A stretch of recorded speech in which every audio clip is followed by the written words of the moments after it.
يسهل لي أمري واحلل عقدة من লিসানি ইয়াফকাহু আমি দুঃখ ভারাক্রান্ত, আপনারাও একইভাবেই দুঃখ ভারাক্রান্ত। আজকে ১ মাসের বেশি সময় ধরে চলছে আমেরিকা, ইসরায়েল এবং ইরানের মধ্যে যুদ্ধ।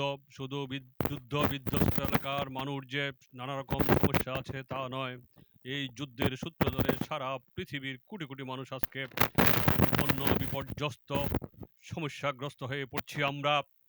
আমার প্রশ্ন হলো, কোথায় আজকে জাতিসংঘ, কোথায় আরব লীগ, কোথায় ওআইসি? এসব ক্লাবগুলোর কোনো দরকার নেই।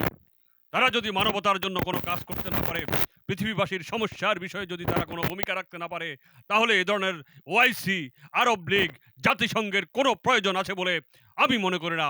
আমরা বাংলাদেশ ডেমোক্রেটিক মুভমেন্টের পক্ষ থেকে আমরা দাবি জানাচ্ছি, দ্রুত এই যুদ্ধ বন্ধ করা হোক। যুদ্ধ বন্ধ করে সারা পৃথিবীতে কোটি কোটি মানুষের যে বিপন্ন অবস্থা, বিপন্ন জীবনযাপন, যে সমস্যা, সেগুলো থেকে মানুষকে উদ্ধার করুন। পৃথিবীর শক্তিশালী দেশগুলো, যাদের ক্ষমতা আছে, তাদের প্রতি আমরা আহ্বান জানাবো, আপনারা ভূমিকা রাখুন। এ আশাবাদ ব্যক্ত করে আমি আমার বক্তব্য এখানে শেষ করছি। আল্লাহ হাফেজ। বাংলাদেশ জিন্দাবাদ। বাংলাদেশ ডেমোক্রেটিক মুভমেন্ট জিন্দাবাদ।